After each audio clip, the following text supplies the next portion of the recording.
Mike Radich here, and I'm now joined via Skype by Olympic bronze medalist Erin McLeod. Erin, how are you? I'm good. Thank you so much for having me on. Sure, no problem. Thanks for being on. Erin, the name of the game is Really Random. That's where I ask you a random question and you give me the real answer. Some of these questions are custom made just for you, and some of these questions are generic ones that I ask all the people I interview. So, here's the first question. Superpower you'd love to have? Flying, for sure. Favorite movie? Favorite movie? Oh, man. That's a tough one. Favorite movie? I actually really like Silence of the Lambs. I don't really like scary movies, but that's, I thought that was really well done. Favorite color? Navy blue. Well, I know it's not pink. I know you're not a fan of that color, and I don't blame you because over the years that color hasn't been kind to you. When you were a kid growing up, your youth team, the Pink Panthers, an all-girls team in an all-boys league, went winless. In 2007, in a friendly that took place in Frisco, Texas, against the U.S. women's national team, your Canadian women's national team lost 6-2 with you in net, and on that day, the U.S. women's national team wore pink jerseys. And then in 2012, at the London Olympics, Alex Morgan, whose trademark is a pink headband, scored the game-winning goal on you in that Olympic semifinal game. So over the years, this color has been very cruel to you. But are things starting to change? Because this year, for FC Rosengard, one of the goalkeeper kits is pink, and you look good in pink. And also, you're a fan of the singer Pink, so are things starting to change? Are you starting to become a fan of this color? How close are you to becoming a fan of the color pink? I'm slowly being converted, actually. I'm a proud Adidas athlete, and they sent me some light pink stuff recently, and I was kind of like, oof, I don't know. But I tried it on. It wasn't so bad, and I had a tan at the time, which also helps everything. But FC Rosengard, one of the keeper kits is pink, and we've actually had a lot of success compared to my history, anyway, with the color. So I haven't always claimed to be someone who loves pink as a hardcore tomboy, but yeah, it's growing on me. Favorite guilty pleasure? Ooh, favorite guilty pleasure. Recently, my wife and I have been a little bit hooked on Game of Thrones. And I don't actually know what is going to happen when we get caught up, because we'll have, I don't know what we're going to do with our time, but especially after a couple of training sessions, we're pretty exhausted. And one of my favorite things to do is we have a pair of recovery boots, or some people know them as the Normatec. So we put on a recovery gear and just watch Game of Thrones. Erin, right now you're living in Sweden and playing for FC Rosengard.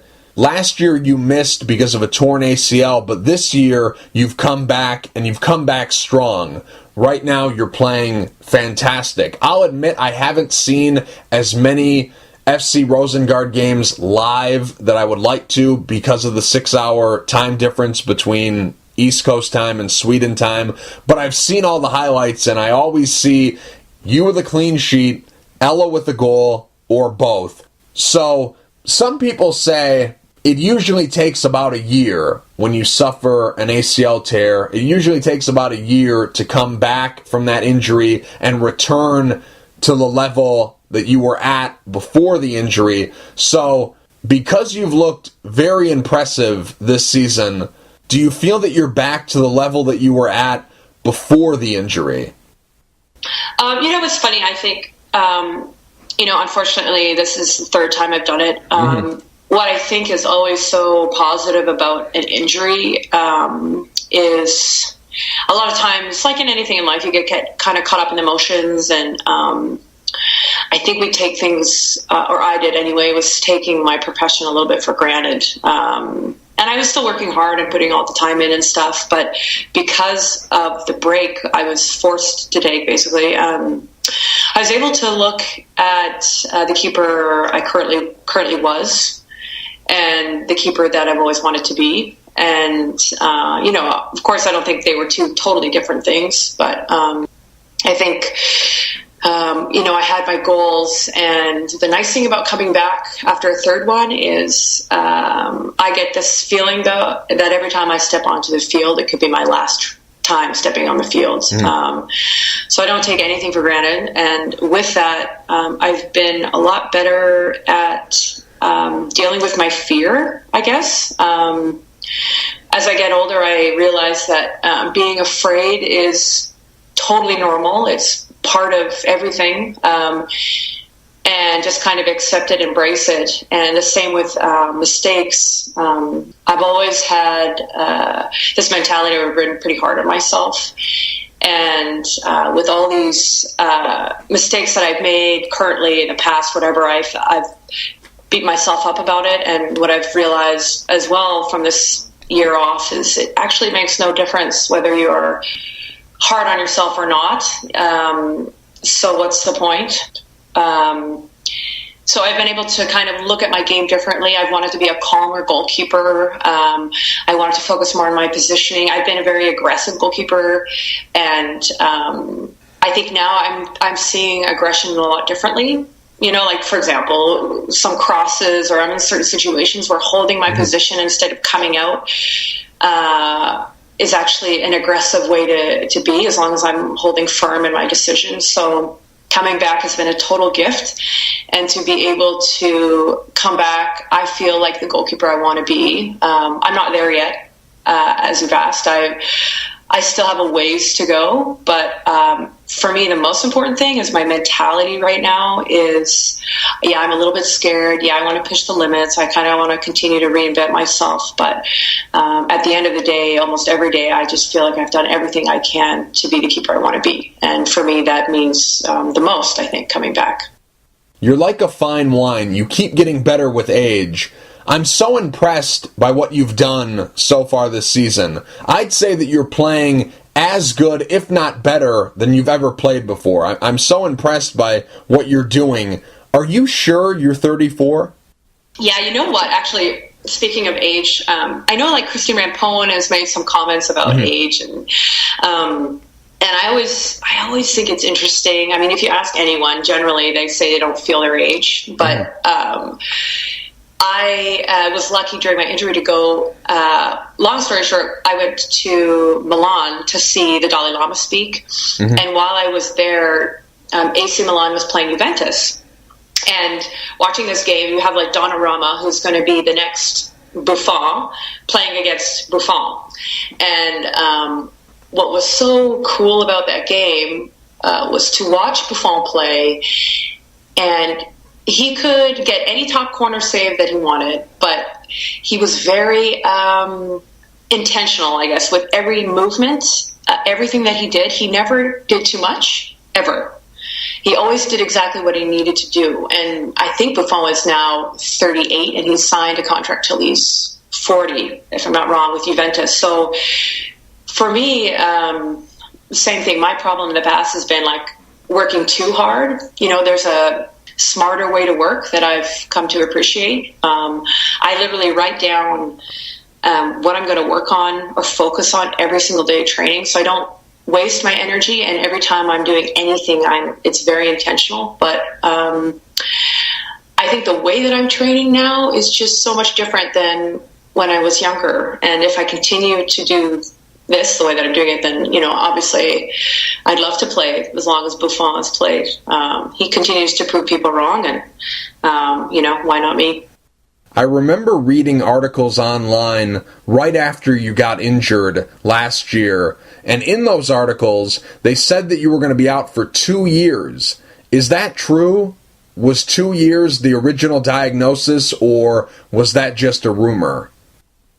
So kind of a funny story. I'm not very good at keeping stories short, as you can tell, but I love long stories. If the story's long, it's never wrong. That's what I always say. So lay it on me. Tell me everything. Don't hold back. I originally wasn't sure when I had done it because it was my third. The surgeon kind of joked about me running out of parts to take from to recreate this ACL. But what's crazy, I do really think that a lot of things happen for a reason. And I was in Malmö, Sweden, and this surgeon is a genius, and he did this type of surgery that is becoming more and more common. Actually, Zlatan Ibrahimovic, who's a god in Sweden, if you watch any of his rehab videos, he has the same scars that I do, which are very unique to this surgery that I've had. But it's crazy. From my previous ACLs, I've torn a hole basically from tearing an ACL out there's a hole in my tibia. And the reason it was going to take 2 years is because originally they were going to have to go in, fill the hole, and that would take about 6 months to recover from that. And then I would go in and do an ACL surgery, which would take, because it would be my third, a year plus. So I was looking at 1.5 to 2 years potentially recovery, and this surgeon, believe it or not, did it all in one. So he took a sliver of my kneecap attached to a piece of my quadricep, and he put that kneecap chunk in the hole in my tibia, took a titanium screw to keep it in place, and used that piece of my quadricep as my new ACL. And what's unique about this surgery is he also put a cadaver on the outside of my knee, basically. So it's kind of, I like to call it my Terminator knee, but it's a very unique surgery. And because he did it all at one time, it saved me. I was able to come back in a year. So not the best circumstances, not awesome to do it a third time, but I'm really grateful that I did it here, because I would not have had a chance to come back, I don't think. I mean, at my age, taking 2 years off is not really an option. So Now, because this was your third ACL tear, you knew the drill and you knew the steps that you had to take so you could recover and get back out on the field. But this was the first time that you were out for a year, because the 2 previous ACL tears that you had, you recovered on the quicker side of things. This time around, you were out for a long period of time, and this was the first time that an injury cost you playing in a major tournament, because you missed the 2016 Olympics in Rio because of this third ACL tear. So because of the amount of time that you were out and because of what this injury cost you, which was playing in the Olympics, is this the worst injury you've ever had? Yes and no. I'm not going to lie, missing the Olympics. The crazy thing is, during the Olympic qualifiers, we played Costa Rica, and we had to beat Costa Rica to go to the Olympics. Right. And in warm-up, I had already done some damage to my ACL in a tournament like a month and a half before Brazil. But in the warm-up for that game, I tore the rest of my ACL. And they put like a load of tape on. I took another couple Advil, played the game. We qualified, all was good. But I knew then that something wasn't right. I rehabbed it, of course, and played like 10 minutes in that Champions League game here. And the rest of my knee just gave out. But so I kind of had an idea, and I kind of had an idea actually in that tournament in Brazil. Because I generally, my mind gets me in trouble. Like my instincts and my heart is normally more correct. I think that's true with a lot of people, and I knew then. So missing the Olympics was, for me as a soccer player, was really hard. Watching it from here, and and I've said this to that team specifically a couple times, that's the team I've been waiting for my entire career. I knew there was something special about that group, and it's cool being over here because there's such a culture here, a soccer culture, and they were just so impressed with the Canadian team, and it's hard, when everyone's like, oh, your team's doing so great, and to not be there. and still be positive and still support them. And it was hard. But, it was kind of like just a moment in time. And now it's like I see some of the photos and maybe it still hurts a little bit that I wasn't there. But at the same time, I'm playing the game that I love. Like, I love this game so much. It's crazy. Sometimes I don't know how Ella can handle me talking about, so I never turn my soccer brain off. So that part was hard. The surgery was the most painful surgery I've ever had. I was basically in bed for 2 weeks after surgery, and it was completely uncomfortable, and it was so there was a lot of things that were really challenging, and there was of course some points when I was like, should I really come back from this? Like, is this realistic? And I think the thing that I'm really grateful for is I've stopped kind of listening to what the expectations are about my age, about all these things, third ACL, whatever, and I think that's been really important to me because I've always struggled with confidence and my inner belief, and coming back, it was it was me and my wife, that was it. That really was okay, you can do this. I know there was a few people that were supporting me, but even my family, a lot of people questioned it, so it taught me a lot about my own inner strength, and I'm grateful now because I'll always have it. I'm a really big fan of your blog. I follow it very closely. I love the stuff that you put on it, and I think you're a great writer. But one thing I wanted to ask you about, because it has to do with this injury, because in the About Erin section on your blog, you write that after you had ACL surgery for the third time, you weren't sure on what your next move was going to be. Should you try to come back and continue to play, or was this injury a sign that you shouldn't play anymore, and was this a sign that you were going to listen to? You were unsure on what you were going to do, so how close were you to retiring? Oh, that's a good question. Here's the thing, going into the surgery, kind of to backtrack. So going in, my tibia actually had to be, not just the hole, but it had to be strong enough around my bone to drill the screw through for my kneecap. And I remember going into surgery, and the surgeon was like, we have to go in and see if your bone is strong enough. If it's not, you're going to wake up and we won't have done anything, because we'll have to go order specific bone from the U.S. So literally it would be like a scope. They'd be in and out. It was like, or you're going to wake up in the most pain you've ever had in your life. And that means we've done the mother surgery. Right. I was like, okay.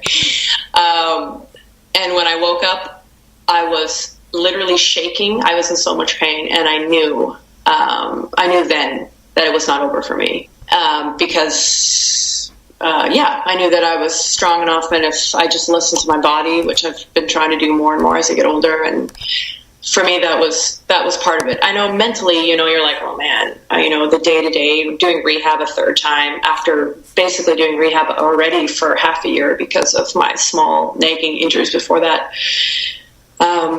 But I think I knew, it's always like you're kind of at the bottom of Mount Everest, and you're like, holy crap, am I going to be able to do this again? But I don't know. I think actually watching other goalkeepers, and I'm a very competitive person. I compare myself a lot. Sometimes it's good, sometimes it's not good. But I remember Ella one day being like, so are you comfortable watching that keeper play instead of you?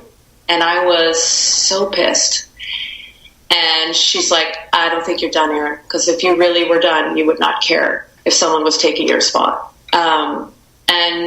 So for me, I'm so emotionally attached to the game, and I know I always will be, but as soon as I started touching a ball again, it's just about not wanting to give it up, just perspective on I just love what I do, and I think that's how I knew.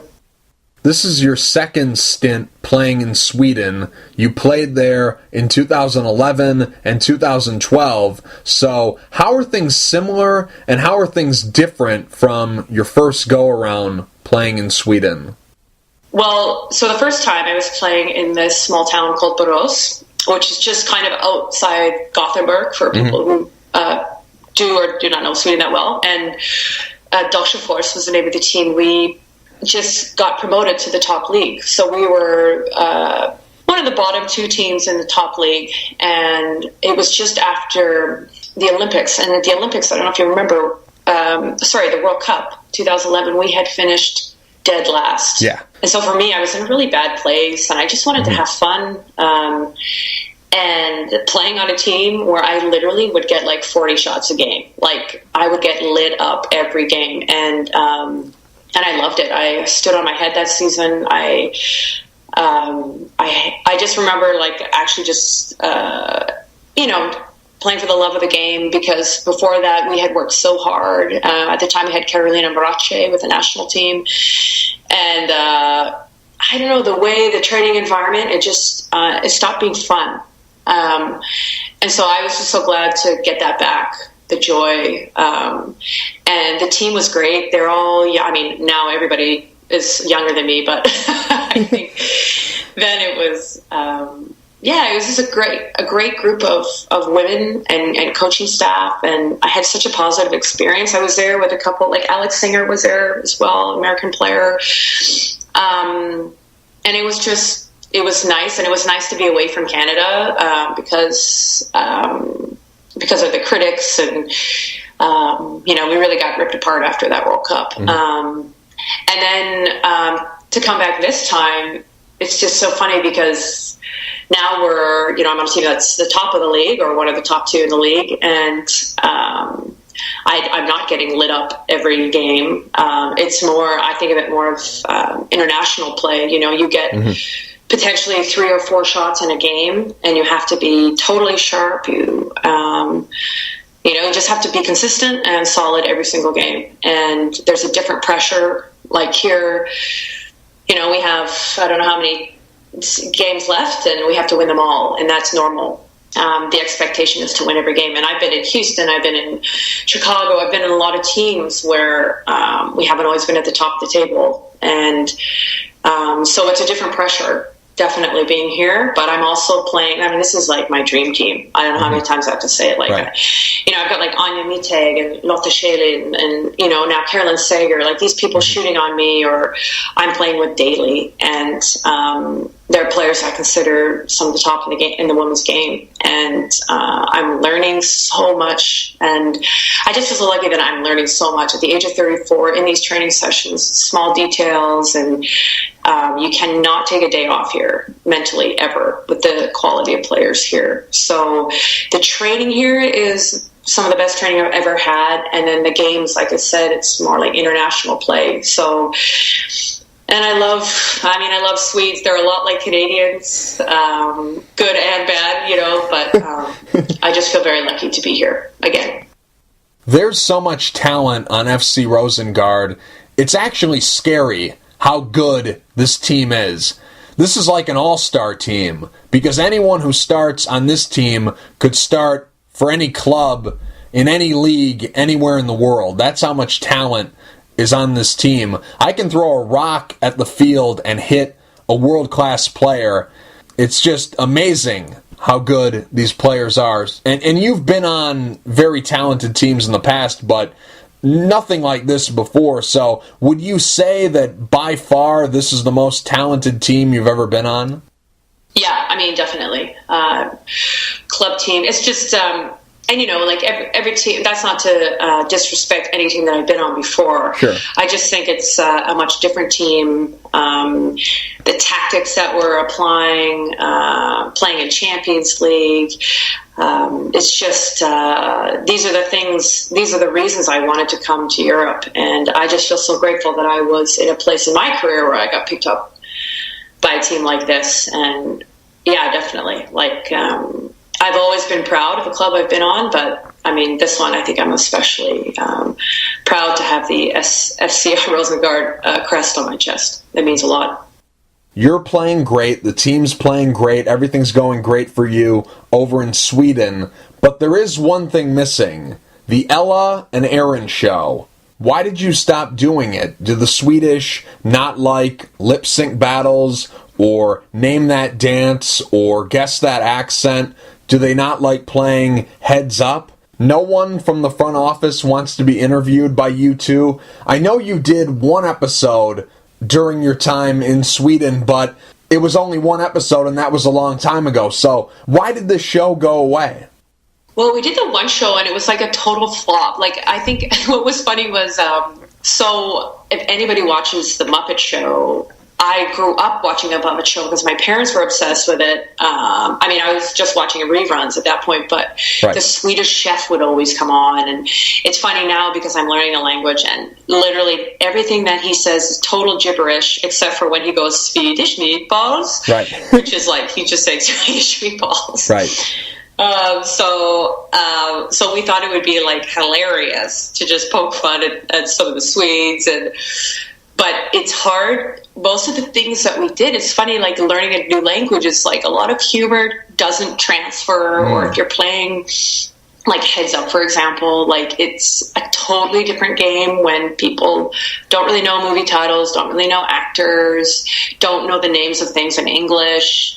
So we were kind of like, oh man, we're going to have to prepare for like a really long time. And yeah, I mean, it's not done forever. I just think it's probably put on hold for now. And I think what's kind of interesting is maybe Ella and I are getting older, but the things we want to speak about, you know, I do some Periscopes live, and I'm trying to connect with fans when I can. But things are changing so dramatically. You know, just recently, the transgendered people not being allowed to be in the American military. The things that we want to speak out about, you know, same-sex marriage and adopting children or having children, same-sex couples. We've talked a little bit about race when Black Lives Matter, like that movement came about. Like, there's just been so many things that have been so incredibly important to talk about, I guess. And I still think it's important to talk about, you know, women's soccer and for everybody. But I think we're pretty passionate about a lot of things, especially Ella, being a religious person. You know, she gets positive and a lot of negative comments, like on the daily, about her choices as a Christian woman. So I don't know if that really answers your questions. It was just, I think things have kind of changed, and as we grow to have more fans, which we're really fortunate to have, I think we're very aware of how important our voices are now, and what we want to stand for and speak to. And maybe we'll have like a very serious Ella and Erin show next. Who knows? It's too bad because I really love this show. You guys set the standard for what all these shows that have come after the Ella and Erin show are going to be judged by. Obviously, you weren't the first show to do something like this, and obviously you're not going to be the last show to do something like this, but you guys really were the gold standard for shows like this. You guys set the bar so high. So I'm very sad to see this show go, but I understand where you're coming from, because obviously I know that this show started just a few years ago, but obviously right now the world is a lot different from where the world was when this show started. So I understand where you're coming from. Now, I could argue with everything that's going on right now and everything being so serious, the world needs a fun show like this, but I understand. And it's not like you just stopped producing content. You're still doing your blog, and you're still on Periscope, which I always make sure I watch. I never miss a Periscope that you do. So you still are producing content, even though you're not doing this show anymore. Now, there's so many episodes, and I could go through all the episodes I love, but I'm not going to bore you. And there's so many bits and pieces of certain episodes that I love.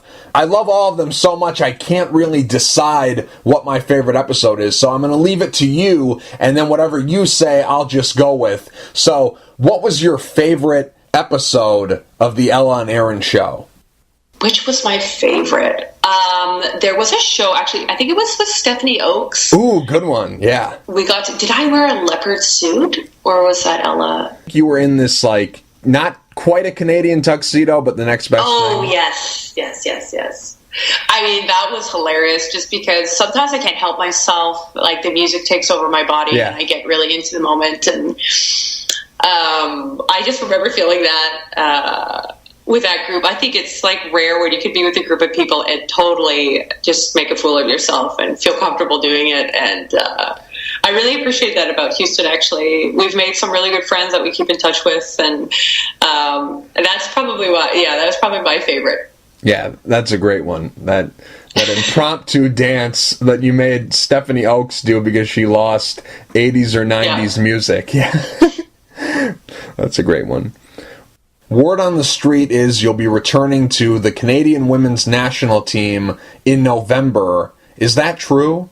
Yes, I have been in touch a lot. Actually, the national team program is very good at keeping in touch with their foreign players, which is nice because it doesn't always have to be that way. But they said whenever the next FIFA window is, I'll be invited in, and I believe they're playing the end of November. So I was actually texting Sabrina D'Angelo last night about it, and I'm really excited to be in that environment. It's such a high-performing environment.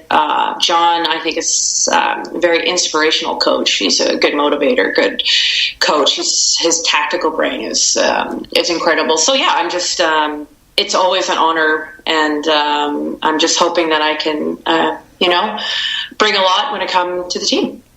I've said this for a while now, and I'm going to keep saying it until it's proven to be no longer true, but right now I'd say the best 3 goalkeepers in the world are all Canadian. I have you number 1, Stephanie Labbé number 2, and Sabrina D'Angelo number 3. Is this a crazy list? Because some people don't agree with this list, and some people get fired up that I have 3 Canadians in the top 3 for best goalkeepers in the world. Is this a crazy list? What do you think? Yeah, I mean, I try my best to watch as many NWSL highlights as I can. I think what's cool about your list, other than just being Canadian, is that we also have different styles of playing, and I think it's really cool. I haven't been with your group when it's been Kaylin, right, Steph, and Sabrina, but the training environment, when they came over here actually to play Sweden a while ago, it's a very positive training environment, and it's about everyone pushing one another, and those kind of environments I think are pretty rare, because everybody wants to play. If you're a goalkeeper, you play or you don't play. So I think that's what's really cool about that list. And this is Canadian, and we've been really fortunate. I grew up playing with, I was there when Nikki Wright was there, and Karina LeBlanc, and I consider them also, at the time, the best at their craft, or one of the best. And so we've always been really fortunate in Canada when it comes to goalkeeping. And I should say fortunate. We have the talent, but everyone's worked hard and had really good attitudes. And I think that that maybe is why we continue to excel. Obviously, right now, Canada is very deep at the goalkeeper position. Players have emerged during your absence. Right now, the competition is fierce, but it's wide open. And it's still unknown who's going to be the number 1 come the 2019 World Cup. Even though we're getting closer and closer to 2019, it's still pretty far away in the big picture. So, has John Herdman talked to you at all about what his plans are for you going forward? Not specifically for me. I think I've had a few conversations with John, and he said ideally Sinclair, him, and myself will, step off the podium at 2020 and retire together as, wearing gold medals around our necks. And, maybe 10 years ago people would have laughed at that, but now I think it's very reachable. It's something that we can potentially do. And again, I never know. I'm keeping things open. I'm happy for the day to day, but the conversations I've had with John, it sounds like there's, I have to continue to perform well, of course, but I think there's a place for me if I continue at this rate, and we'll see, where we go. Players' motivations for why they play sometimes change over time depending on what stage they're at in their career. At the stage you're at right now, what's motivating you?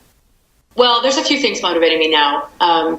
It's funny. The thing I find with goals is it's important to have them, but it's important not to be run by them. And the reason I say that is I've always wanted to be the best in the world. And I don't think I'm far off, to be fair, but I also think a lot of times goals kind of make you think about the outcome, and not to get too philosophical on you, but when I think about being the best in the world, a lot of times in the past I've equated that to not making any mistakes, and it kind of puts you in this box where you can't really grow. And more and more often I try to get into this process state of mind where I'm living in the moment. I work on presence. I meditate every day, and I think everyone is truly at their best when they are totally present. So for me, that's another one of my just big goals, is to just be in the moment. And it's amazing how many things happen for you, how many things you can improve on when you're just doing that. And in that way, I feel like if I just take care of the process, all the other goals that I have will kind of fall into place. So, those are the biggest things for me, just being process oriented. And I think my ability to deal with mistakes and quote unquote failures. I quoted recently Chris Hadfield in my last podcast. He's a Canadian astronaut who rates his days on a risk scale, and it goes +1, 0, or -1. And basically -1 is if he played it safe and didn't do anything new. 0 is that he worked really hard, he was focused, but didn't push the limits. And then +1 is pushing the limits, probably made some mistakes, learned from them. And I think that's kind of where I want to be at. I'm at a place in my career where it's like, I have nothing to lose anymore. The way some people say is like, you have no right still playing. So I'm just going to enjoy every moment and try as much as I can to have a +1 at the end of my day.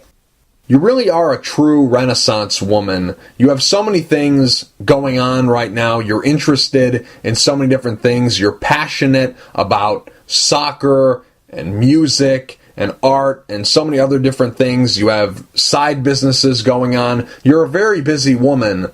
But is soccer still number one for you? Is soccer still what you're most passionate about?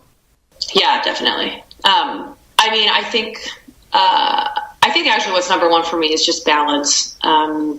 It's kind of funny. My goalkeeper coach of Canada used to ask me, Simon Eady, who's a wonderful coach, would say if I was getting too obsessed with improvement or too obsessed with some of the small details, he would ask me, are you getting any art done lately? Which was his nice way of saying, you need to find a little bit more balance in your life. Right. So I do feel very lucky to have other passions. I think when my football is strong, my art is strong, or my reading, or, it's normally more than one thing. Because then it means I'm not over-focusing on one thing. In the past, it's really worked for me that I've over-focused on things, especially soccer. But now I've realized that stress is, if I can avoid it in my life, then I should try, because, we do is it can be very stressful. There's a lot of pressure to do well every single game and whatnot. So, so just keeping that peaceful state of mind. Just checking, is winning a bronze medal at the 2012 Olympics still the best moment of your career? I definitely think it's one of the best. Mm-hmm. I don't know. It's hard to rate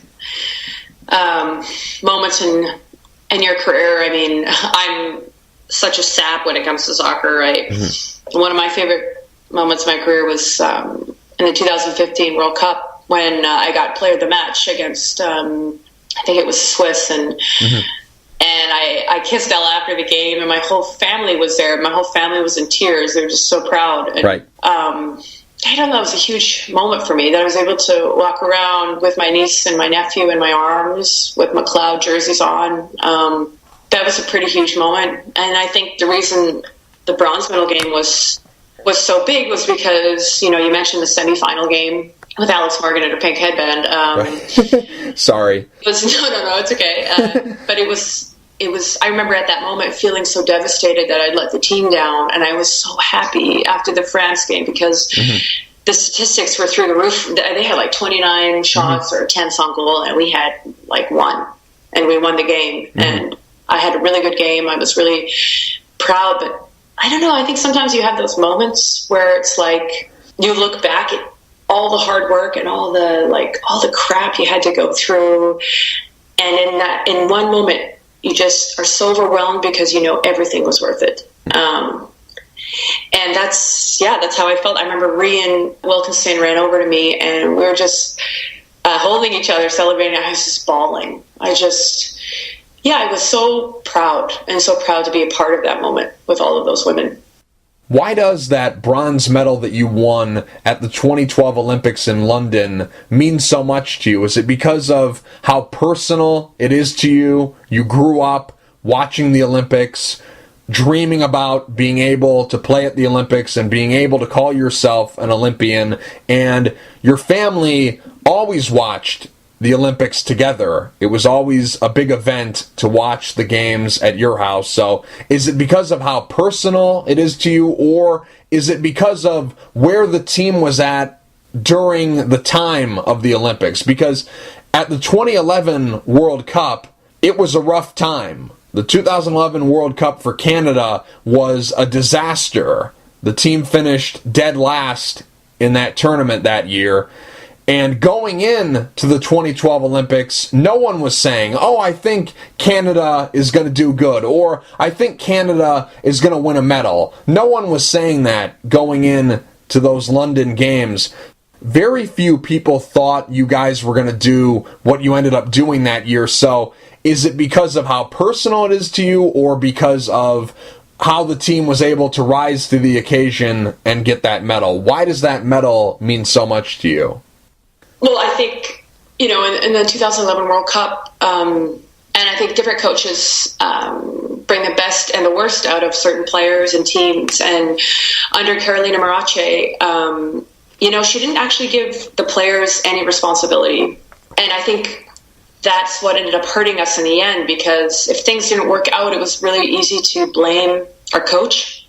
Mm-hmm. And I think what was so different about that is a lot of times when you're playing poorly or things aren't going your way, you kind of feel like you're on an island and you're totally alone. And I think that's why that World Cup was so hard, because I think we all felt like we were all alone. Our coach kind of walked out on us. Like, there was a lot of situations where we just felt like we had given everything and we got nothing in return. And then I think in London, why it was so different is John came on board and he right away gave us respect, responsibility. He asked us to be leaders. He asked us to help with tactics. He wanted input from us right from the get-go. And we knew that if we didn't do well, it was on us. And I think that's why it was different. And after the U.S. game, we gave everything and it was on us. And I'll never forget when Sinky in the locker room just said, I don't know about you guys, but I'm not going home without a medal. And we decided as a team that we weren't going to leave London without one. Mm-hmm. And it was just so cool that we followed through, that we stayed true to one another and our word. And and nothing was going to break that. And for me, that was just the coolest thing. As you get older, you realize like sticking to your word is really hard, and we all did. Now, Erin, I'm very interested in hearing your answer, because when it comes to the World Cup and the Olympics, you've had mixed results. It's been a roller coaster ride at those tournaments. So let me quickly recap, and then I want to hear your take. Now, the 2003 World Cup was your first World Cup. That year, the team did very well. The team finished fourth, but unfortunately, you were the number 3 goalkeeper on Canada's roster that year, and you didn't see any action in that tournament. Then in 2004, unfortunately, Canada didn't qualify for the 2004 Olympics, so your dream of being able to call yourself an Olympian and play at the Olympics was delayed for 4 years. Then the 2007 World Cup, the team didn't advance past the group stage. In 2008, you finally got to fulfill a dream and play at the Olympics, but unfortunately, in that Olympics, you tore your ACL. And then the 2011 World Cup, that was a rough one. The team finished dead last. The 2012 Olympics was great, but if certain things had gone a different way, the team probably would have or could have beaten the United States and got to the gold medal match, and then who knows what the team would have done. Maybe the team would have won gold that year, but it was still a very big success because of how bad the 2011 Olympics was, and because the team finally won a medal at a major tournament. So the 2012 Olympics was still a success. Fast forward to the 2015 World Cup. In that tournament, you played out of your mind. You were fantastic during that World Cup. You were playing at a very high level, but unfortunately, the team didn't have a very successful run in that tournament. A lot of people viewed how the team did in that tournament as the team underachieved. Overachieved at the 2012 Olympics, underachieved at the 2015 World Cup because of how well the team did at the 2012 Olympics. The bar was set very high, and a lot of people thought that the team was going to go far at the 2015 World Cup. That ended up not happening, and the expectations for the team were very high because the team had, I guess you could say, a home field advantage during that World Cup because the World Cup took place in Canada. So over the years, you've had mixed results, but how would you describe your experiences playing in these major tournaments? Gosh, I mean, I don't know. I mean, I think these big tournaments are, when you look back, you just learn a lot about yourself. And I heard an awesome quote the other day that it's not that hard for people to rise in times of adversity. Like, they're bound to do that. But like, if you give someone a great deal of power, you really learn a lot about them and who they really are. And I think that is so true. You know, Canada has, for so long, we've been this, we've been the underdogs. We have kind of risen to a lot of occasions. I remember 2003, we finished fourth, and people were like, what the heck? Like, it came out of nowhere. And I don't know. I think it's the ups and downs of football. A lot of it has to do with luck. And I say that, like, I know a lot of people, I think you create your own luck, but at the same time, sometimes in games, you know, it can go off a post funny, or you can get called for 6 seconds, and if you had someone else reffing, maybe it would have been a totally different game. Like, there's things you don't know. And all you can do is grow from every experience. And I think that I've been really fortunate to be a part of a team. You know, a lot of those people I've grown up with, I mean, I've been playing with Christine Sinclair since I was for 14 years. Right. And I think what's cooler is to go through a lot of these big moments and big tournaments with these people. And it's kind of a bond that you have for life. But yeah, I mean, I think I overanalyze just about everything. So I always have like a big reflection period after these tournaments. And for me, it's always about pushing myself and being the best version of myself, and how I can bring the best out of my teammates around me. And a lot of times it's also, my biggest learning from 2012, the Olympics, was 6 months out from that. I admitted to Karina that I really didn't want her to do well so that I could play. And we made a pact to one another that we would push each other and get the best out of each other, and whoever played at the Olympics would play. And for me, that was such a huge moment for myself, but also for our relationship. Karina and I will be friends for the rest of our lives now because of that conversation. So, I think when you look back, it is about the football, but mostly it's about the relationships that you build and the people that you have the pleasure of getting to know, and the pleasure of getting to know when you're, quote unquote, on the battlefield, because you see these moments of brilliance in these people that you learn to respect and love over the years. At the 2016 Algarve Cup, Sabrina D'Angelo earned her first cap and her first clean sheet all in the same day versus Belgium. That same Algarve Cup, Kaylin Sheridan earned her first cap and her first clean sheet all in the same day versus Iceland.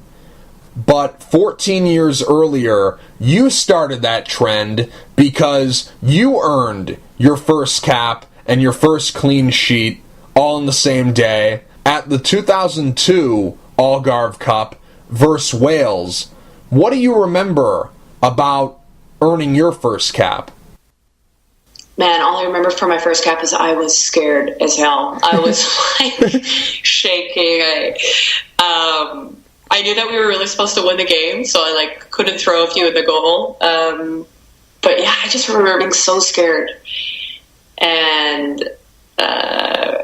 just hoping for the best. I feel like when you're young, you kind of think that everything's out of your control, and or that's how I felt anyway. But I just remember being scared, so scared, but also so happy. It was so cool. And I think I kind of had a little bit of understanding what it meant to wear the jersey and to represent Canada. I mean, just wrapping your head around that, representing all these people that you've never met or will never meet. It's, I think, an overwhelming concept when you're young, but it's also, such a privilege. So that's what I remember. On November 24th, 2014, you became the 12th player in Canada soccer history to earn 100 caps, becoming only the second goalkeeper behind Karina LeBlanc to do so. You earned your 100th cap in a closed-door friendly against Sweden that took place in California. What do you remember about earning your 100th cap? So it's kind of funny because traditionally, whoever is getting their 100th cap gets to wear the captain's armband. And I think aside from one other time, I'd never worn the armband for Canada. So, and you also get to say a few words in the locker room before you go out and play your 100th cap. And I don't know what it is, but whenever I get in front of the team, my tear ducts, I don't know, something goes on and I just cry instantly. And it was funny because it was a closed door game. We didn't really know if it was a cap or not. Mm-hmm. So half of the team didn't know what was going on. And the other half was listening to me, trying to get a few words out as I'm bawling before the game. So it was kind of just this cluster that never was kind of confused. So it was a bit of a disaster, actually. But and I remember being so pissed about the game because I made a mistake in the game that I was upset about and whatever. But typical Erin, not appreciating the moment. But yeah, that's why it was so funny, because I just started crying and people were like, is she okay? Like, what's going on? And then we went out and played. So now, because you've played all over the world and because you've played in so many games for both club and country over the years, I have to know, what's the craziest thing you've experienced during your soccer career? And I'll let you decide what the definition of craziest is.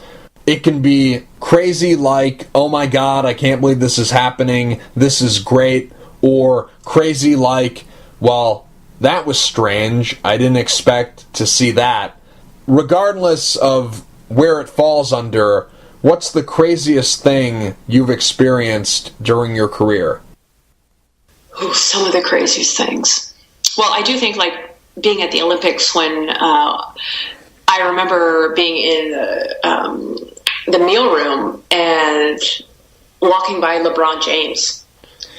And I remember, because I didn't know what to do, I just went like, hey, and gave him like a head nod, you know, like the hey head nod. Right. And he was like, hey, and he did the same thing back. And I remember being like, oh my God. I had like an outer body experience. So I think moments like that, you're like, oh my gosh, this is so cool. It's where all the best athletes in the world are in one moment. Mm-hmm. I also think I will never forget that game at Old Trafford against the U.S., the semifinal game. I mean, that night was crazy. Christine Sinclair played the game of her life. It was such a good game. I know it didn't end the way we wanted it to, right, but there was just so much drama and heartbreak, and Canada fell in love with us after that game. I've never seen them react that way to us. It was so cool. So yeah, that was one of the craziest things coming home from that tournament. Gosh, it was like we were heroes. We had like Stephen Harper giving us a Skype message mm-hmm. before the final game. I mean, it was crazy. So I think, yeah, that was pretty cool. And now it's just, you know, you see some of our girls in commercials and on posters, and it's just to see that from when I started eons ago, you know, like nobody knew who any of us was. And you'd be hard-pressed to find one Canadian who doesn't know Christine Sinclair. So, yeah, so I think that's been the craziest thing, just how much it's changed in less than 15 years.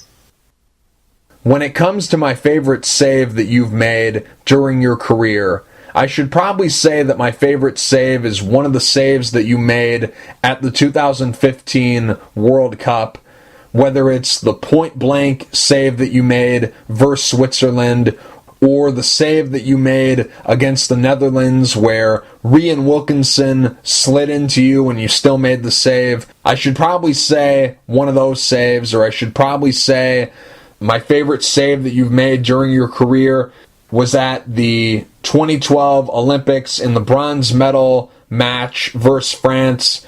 That save that you made on Luisa Nusibi, that one where it deflected and it went off in a different direction from where she was shooting it, and you still were able to make the save. I should probably say that that's my favorite save, or some save that you've made in a World Cup or Olympics is my favorite. But I'm going to throw a curveball at you, and I'm going to say my favorite save that you've made during your career was in a game that took place back in July of 2014. It was week 20 when you were playing for the Houston Dash in the NWSL. You guys played at BVA Compass Stadium against the Seattle Reign. And there's a save you made where Keelan Winters is coming in, and you take the ball right off her foot, but you don't get it clean. So the ball is still loose, and Megan Rapinoe comes in for a rebound, and you block her too. Yeah.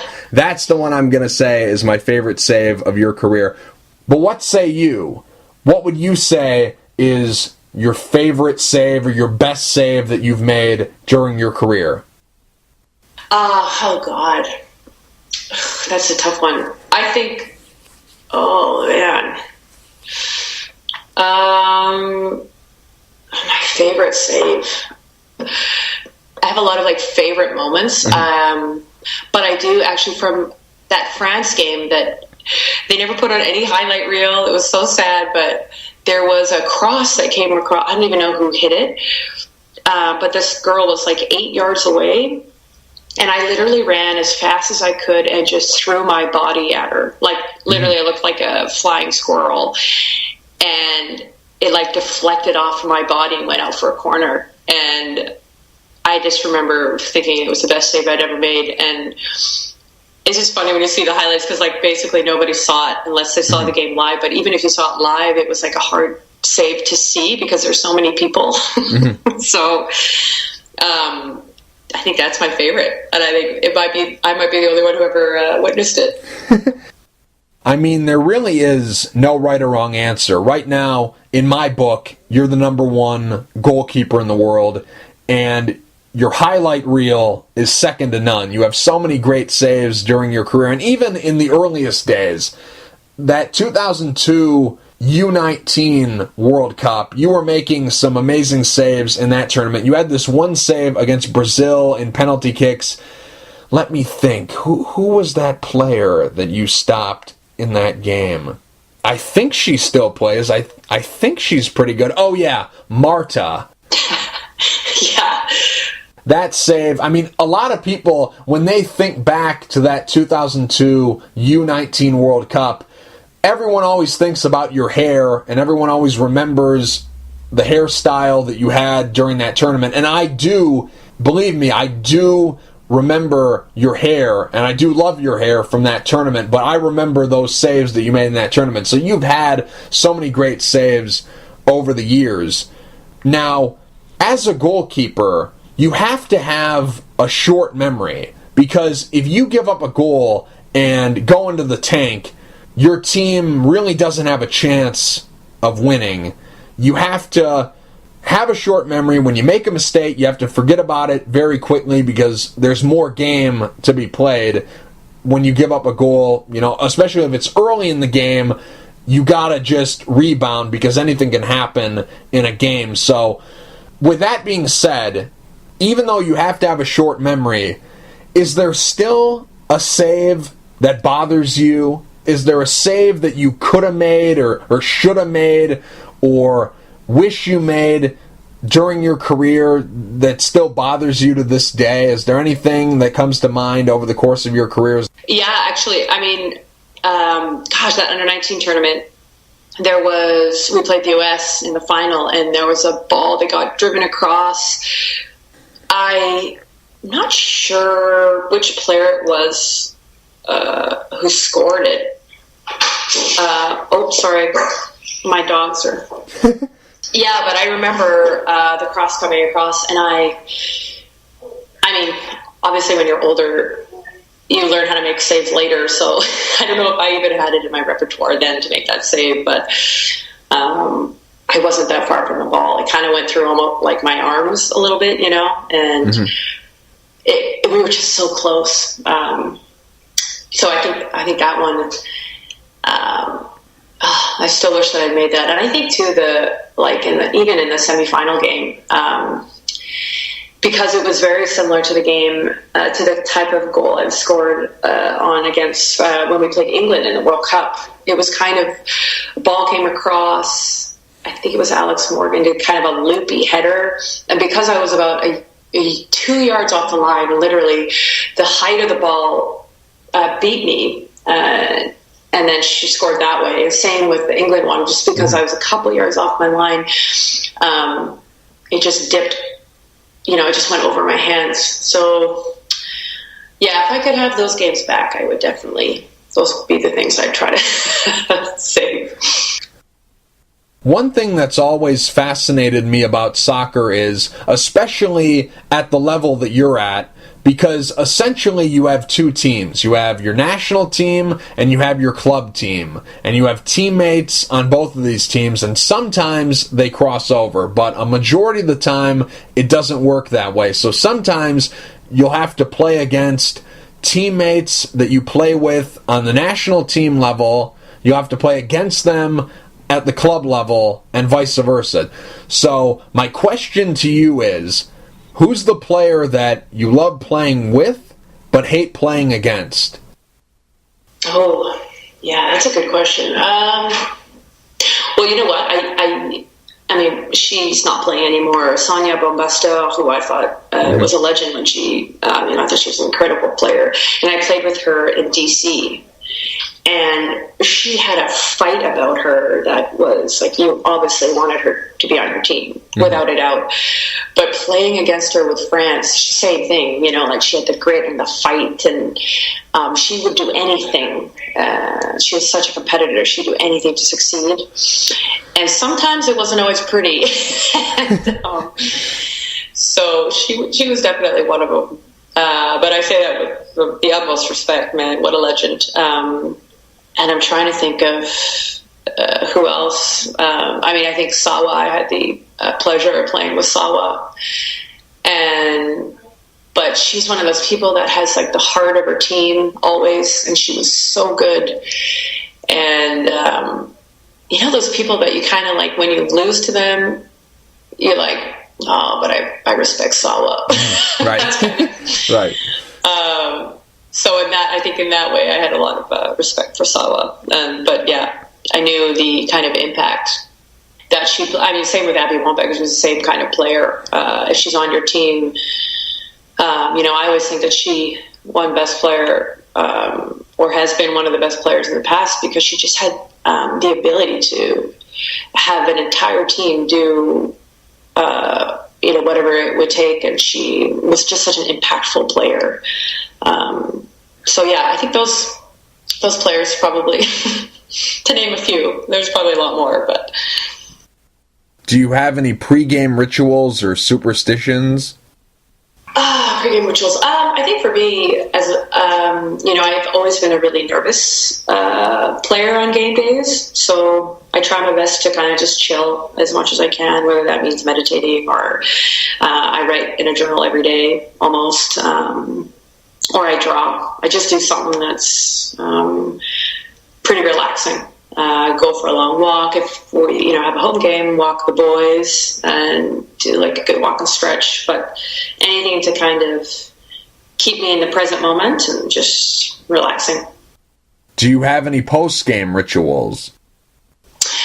Yes, I'm working on a few actually now, because I have a habit of not being able to turn my brain off after a game. So now I kind of wait about a half an hour or even an hour sometimes. If there's things I'm upset about or really happy about or whatever, I reflect on them about an hour, 30 minutes to an hour after the game, whether that's like writing in my journal or sometimes I'll just watch the game again immediately so that I can take notes on it, learn from it, and then let the emotions go. So I can get a good night's sleep and move on to the next thing. That's been my, one of the things I've really wanted to go towards. We've talked about letting go of mistakes, and I'm getting better at it. But yeah, sometimes I let them eat at me. So this is a good way of attacking them, basically taking notes and moving forward. Biggest soccer girl problem?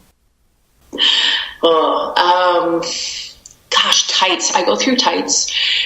This is more of a goalkeeper problem, but I put like a hole through my spandex, like around the hips, like where I dive, I don't know, every couple days. And I buy the tights that like give like pelvic support, basically, like the kind of like a core stability. Anyway, long story short, they're not cheap. That's probably my biggest problem right now, which is, if you have some perspective, it's not a very big problem. So I'm grateful that that's the only one. I know another one of your passions is fashion. Along with Adele Renault, you co-founded a clothing company called Poodaloo, and in 2015, for the World Cup, you helped outfit the Canadian women's national team. You made a nice business suit that the team could wear while traveling throughout the tournament. You also made a nice scarf, and it's great stuff. Really nice quality. It looks great. Everyone on the team looked amazing. So I know that's a passion of yours. So I have a few fashion questions for you. How would you describe your fashion style? Ooh, my fashion style. Well, we keep it simple. It always sounds funny saying it out loud, but some of the girls here describe it as a swagger style. I think I always call myself Johnny Cash because I wear black head to toe. But I think for me, it's kind of like whatever I'm comfortable in. A lot of times I'll wear skinny jeans and a top, or I'll wear baggy jeans with holes in them, or in a leather jacket, or it's kind of whatever I'm feeling that day. I've been careful about feminine and masculine because, and I've learned a lot from Adele Renault. She's a wonderful mentor and a very creative person. She taught me that society has defined what's feminine and what's masculine, so I'm always careful when I use those words. But yeah, I like to dress up sometimes and put makeup on, and then sometimes I like to really grub it out and wear sweatpants. And I think my style is, I like to have like no definition if I can, I just, whatever I feel like in the moment. Who's your fashion icon?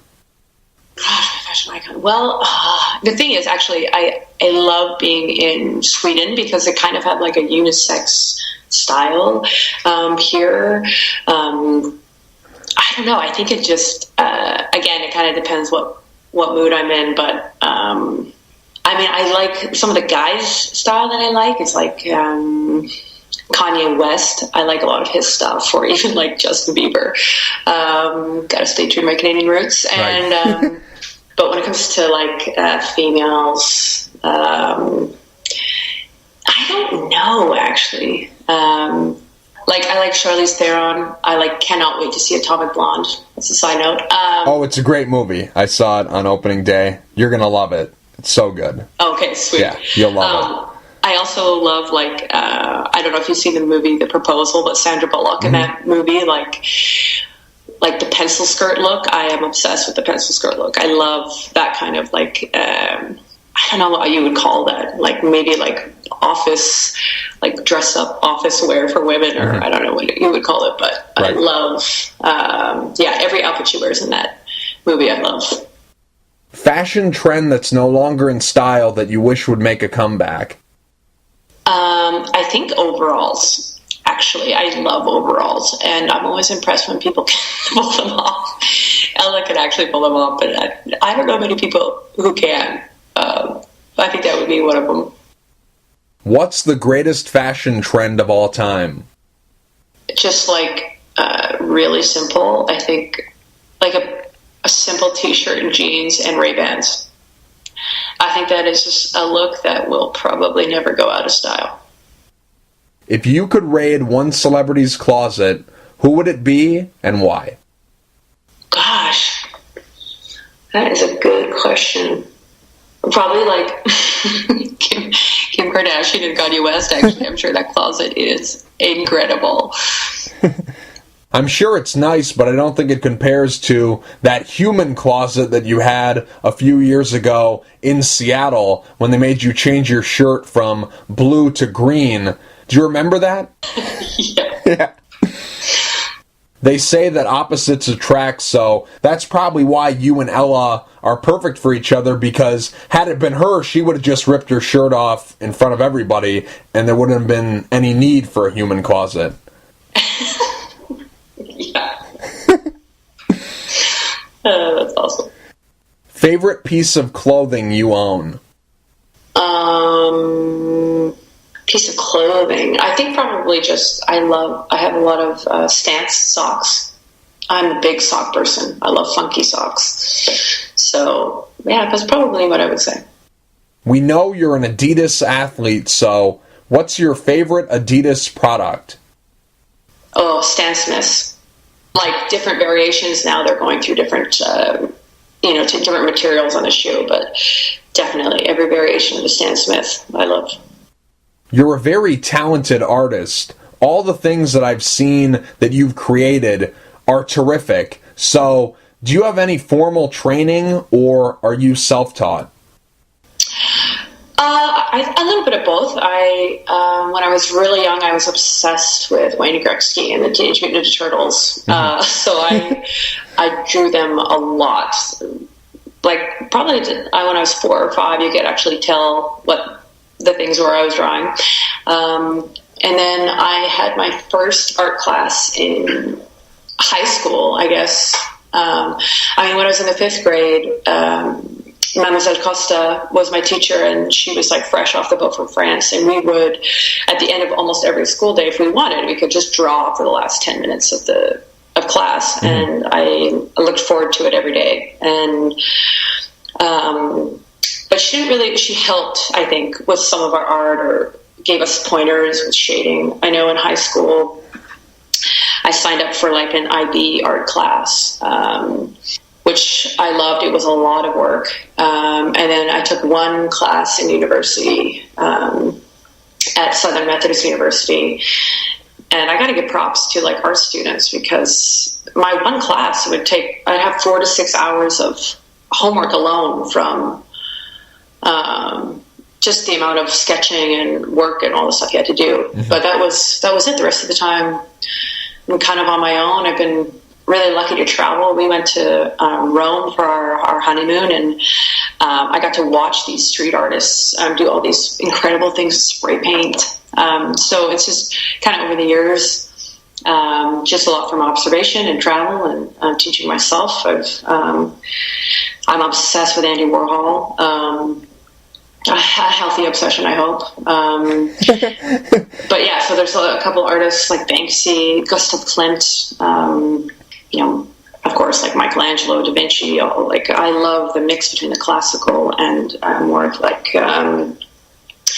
Shepard Fairey, who is the artist behind Obey, the brand. Some of these guys I just obsessed, look at their work, try to sketch like them, and then try to incorporate my own style within it. Favorite food? If it's done right, I've got to say lasagna. It's my fave. Because you went to Penn State, I have to know, what's your favorite flavor of ice cream from the Berkey Creamery? You know what? I'm so plain Jane. I love vanilla. It's vanilla or chocolate chip cookie dough. That's one or the other. Now, if the Berkey Creamery named a flavor after you, what would the name be, and what kind of ice cream would it be? Oh man, I think like a ice cream with kind of everything, like Score or Heath if you're in the US. Right. Heath bar, like chocolate chip cookie dough. Reese's Pieces, being like just kind of a mash of everything, and I would call it limitless. Favorite band and or solo artist? Ooh, this is tough.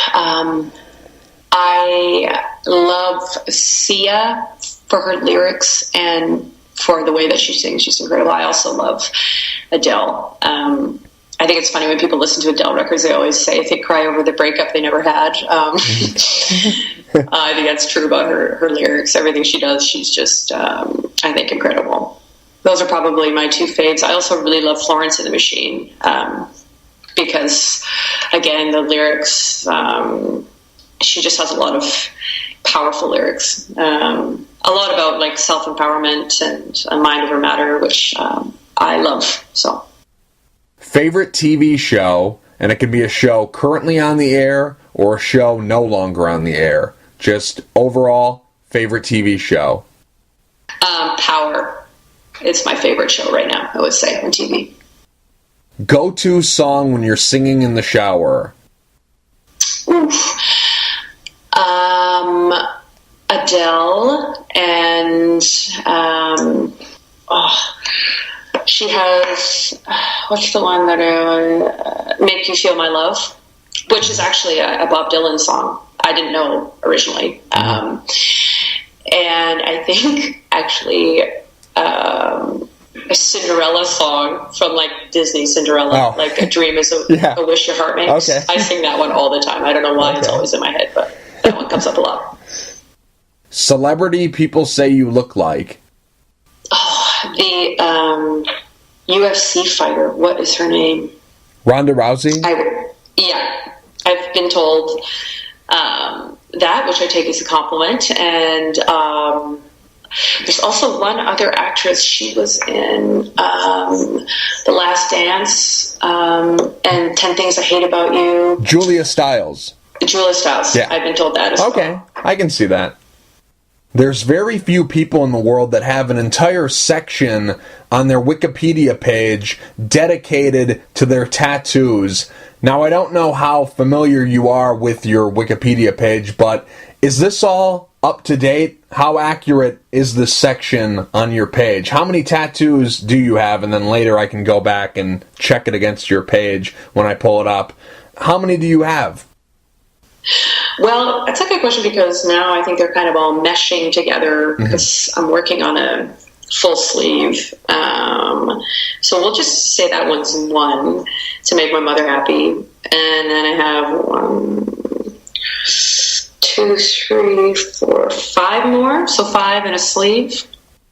You're tatted up. Stephanie LaBaye is tatted up. Kaylin Sheridan is tatted up. Sabrina D'Angelo, not quite as tatted, but still has some. Is that a requirement to be a goalkeeper on Canada? Not a requirement, but I guess it's a trend. So, do you have any other nicknames besides E? E and E Money are the only ones. Ooh, nice. That I have, I think. Why not RoboKeeper? That's like a perfect nickname for you. There's that machine. Yeah, actually it is, but... There's that machine, and you do a great robot. Why aren't people calling you that? That's like an obvious nickname. That's what I call you, RoboKeeper. You do a fantastic robot, and you play goalkeeper. Like, this is the easiest nickname in the world to come up with. Why haven't people called you this? It's odd. Now, during your career, you've worn number 1, 2, 11, 18, 19, 22, 28, 30, and I'm sure others that I'm probably forgetting. Do you have a favorite number? I think a number is like anything. You can give it importance or not. And I was happy to take number 2 because, like I said, I've told a few people, you train like you're second best every day. So that was the mentality behind it. But yeah, I think number 1 is, because I have an ego like everyone else. If you have the number 1, that's the position you're in generally. See, I wasn't sure because on Twitter, you're Erin McLeod 18, and on Instagram, you're Erin McLeod 1, but you would have been Erin McLeod 18 on Instagram, but it was already taken, so that's why I was kind of leaning towards 18. Yes, I hadn't earned my right quite yet. So. If you could trade places with anyone in the world for a week, who would you trade places with, and why? Maybe Conor McGregor. Ooh, good one. I think that guy, regardless of what happens this Saturday, I think his mind is incredible. He puts his mind to anything, and when do you hear of a fighter changing weight class to beat someone? Anyway, it's incredible. Or learning an entirely, just trying to master boxing in a year. Maybe him. I think he's pretty inspirational in that sense. If you could stay one age forever, how old would you stay, and why? I probably would stay this age. Although, I don't know. That's a hard question. Because I think in the next few years, I'm hoping anyway, Ella and I will have children, and I think that's going to be pretty kick-ass. So I don't know. I love the age I'm at now, but I think every year I like better than the last. So to be determined. I'll leave it at that. What's your pet peeve? An elitist mindset is my pet peeve. Person you look up to the most? Probably my wife, to be honest. I'm pretty vocal about it normally, but she's the strength, and she's been my strength a lot of times, a lot of moments, especially this last little bit. And she's always good, She's got a good heart, and she's always good to people, and she always puts people around her first. And sometimes that's really hard, but she does it time and time again. What's the best thing that ever happened to you? Well, not to be too cheesy, but I think being born into the family that I've been born into, I don't know if that counts, but I feel very lucky that from a young age, I've been taught and told I can do anything and to go after my dreams, and I've been supported, and I've also had the opportunity to do a lot, and I think that makes me very lucky. What's the worst thing that ever happened to you? Well, I think this third injury was probably up there, but at the same time, I'm married to Ella, who lost her father years ago, and I've been pretty lucky in my life, so I don't know if the worst has really happened, So, what's your hidden talent? I make a killer whiskey sour. Can I say that? Some people are afraid of spiders. Some people are afraid of heights. Some people are afraid of the dark. What are you afraid of? Snakes freak me out, and eels really freak me out, I would say. Time period you'd like to go back and visit, and why? I'm sure a lot of people say this, college, especially at Penn State. At Penn State, it's just funny, in American universities, like when you're an athlete and they give you everything, they kind of treat you like a god, and I think I just had a lot of fun those last 2 years. What do you worry about? What's something that keeps you up at night? I think in general, I still kind of hope that my knee holds up and my health holds up. I think those things kind of worry me, and I think too, like normal things. Hope I can always help to provide, and